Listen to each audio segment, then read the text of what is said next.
What was Emi Nitta of Love Live fame doing in New Jersey? Now, I know my primary goal was to sell my merch and make money, but I would be remiss to not try to see one of the actresses from a franchise that had me in a chokehold for years. With my two goals in mind, I set off to Castle Point Anime Con for the weekend of April 26 to 27.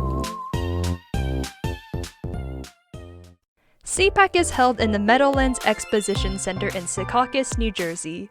The show gets roughly 5,000 attendees. This year, the table cost $195 and each badge was $40. There were 95 tables in the artist alley. Sharing was allowed and proxies were permitted, so the lineup was kind of crazy. Once again, I drove to the con with my helper and was reminded of the wonderful place that is northern New Jersey. Where else do I find drivers crossing two lanes at once while flashing the wrong turn signal? Or better yet, not even using the turn signal. We got our table assignments about 2.5 weeks before the show, and this year I was at table 5. The load-in email said that setup was from 2 to 5:30 p.m., but I emailed them to ask if I could come later. They said I could keep setting up from 6 to 10 p.m., so I arrived at the venue around 7. There's a parking lot right next to the entrance, so unloading was pretty easy.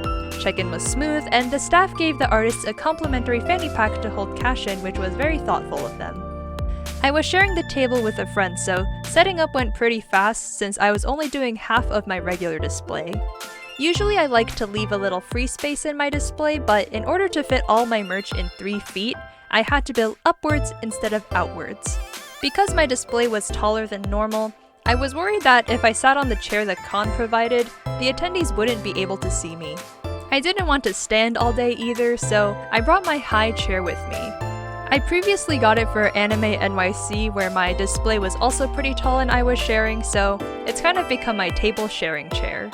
Sharing the table also meant that I only had half the space to store all my merch, so I did my best to compress everything as tightly as possible in my luggage beforehand. I ended up still having to use some of the space in between the tables as storage, so I don't know what I would have done if the tables were right next to each other. I didn't have any new merch for this show because I didn't think I would have the space to display it, but I did host my first stamp rally, which was a magic show themed ORV rally. Unfortunately, 2 of the prizes did not arrive in time, so we have to mail them out afterwards. But everyone's drawings are super cute, and I hope I can do more stamp rallies with my friends in the future. My table was along the outer edge, so I felt like there was a little more space behind us compared to the inline tables where I was last year. This felt nice for about 5 seconds, until the con actually started and attendees were sitting on the other side of the curtain while screaming and yelling. Also, I heard of cases where people were reaching through the curtain to steal things, so I would just be careful if you are along the curtain wall. Saturday's hours were from 10 a.m. to 7 p.m. We arrived around 9 a.m. to finish setting up, like putting out the self-serve items and raising the photo stand. While we were setting up, I think Emi Nitta was doing a stage check for her concert later that day, so I did hear her say Snow Halation, among other songs. We finished everything at 9:50, but the artist alley didn't actually open until 10:15. Even after it opened, the morning was pretty slow and steady for me. I got a good number of sales each hour, but I felt like people were mostly just window shopping to start the day.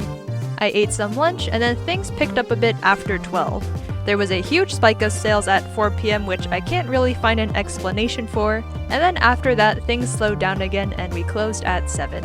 I felt inordinately tired relative to how busy sales were because it was just really loud in the hall. This was mostly due to the table placement, as my area not only had the attendees sitting on the other side of the curtain, but also the games area and stage area, which were closer to my side than the other side of the artist alley.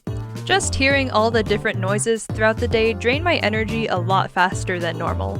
I was also having trouble hearing what customers were saying, so if I said something random or out of context to you, I'm sorry. I was also wearing a mask throughout the weekend, so I had to try extra hard to project my voice through the mask and over the noises in the hall. I thought about going to the Emi Nitta concert, but to be honest, I was so tired I just wanted to eat dinner and go home. I got dinner with my friends at a ramen place about 20 minutes away from the con. I got their Karakuchi spicy ramen, which was incredibly delicious. The noodles had a good bite to them, and the soup was so fragrant. The restaurant gave us an extra plate of gyoza on the house. The skin was thin, the meat juicy, and I would definitely recommend if you are in the area. After that, we drove home to rest up for day 2. Sunday's hours were also from 10 to 7. I arrived around 9 to work on a commission that I received at the end of Saturday. By the time I finished up, it was around 10, but once again the hall didn't actually open until 10:15. As expected, Sunday was much slower than Saturday. I made about half of what I made on Saturday, which lines up with my experience with 2-day cons. Partway through the day, I asked my helper to take sales for me while I ran to do the Emi Nitta photo op because I don't know what she's doing in New Jersey, but I'll take any chance I can to meet the Love Live actresses. It really felt like half of the attendees were just there for Emi Nitta. This is how long the line for the photo op was 1 minute after we were allowed to start lining up. This doesn't even show the line on the other side of the hall that formed afterwards. Emi Nitta was super sweet. Here's my artistic rendition of the photo, and then I went back to my table. The noise level was about the same as Saturday. I had no idea what was going on the main stage, but I felt like I was losing my mind because they kept playing Alien Stage My Clematis randomly throughout the day.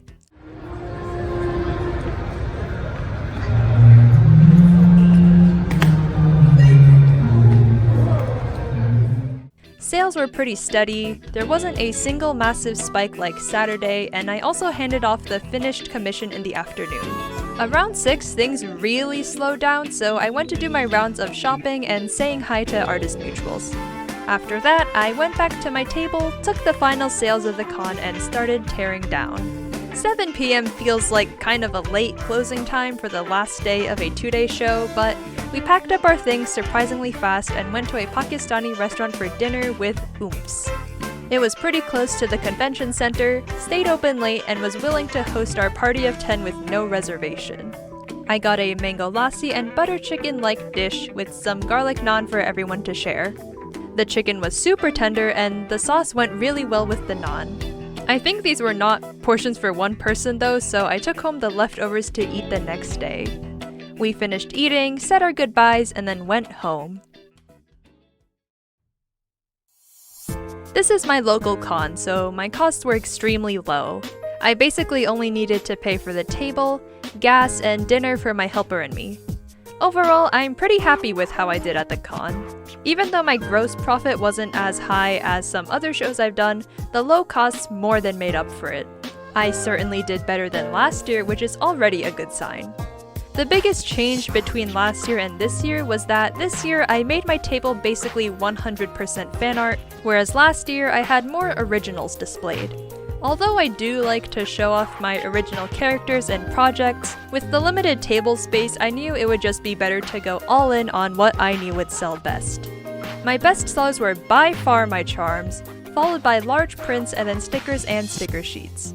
This is another con where I would recommend bringing about 7 to 10 of your best sellers. I was surprised that my large prints moved at all since I've heard that people in the New York City area prefer smaller items since they don't have a lot of wall space. Also, since I was only using half the space, I didn't optimize my print display super well, so I'm glad people were able to find things they liked anyways. I know I complained a lot about my table placement, but with how competitive artist alleys are getting, honestly I am just happy to get accepted at all. At this point, I would take any table in the hall. I could say something the state of artist alley in 2025, but I'll save that for later. And that was my time at Castle Point Anime Con 2025. I was so shocked when I saw Emi Nitta on the guest list, and being able to see her in person still feels unreal to me. My bank account and my heart are both full now. My next stop is in Anime Boston, so see you there. Bye!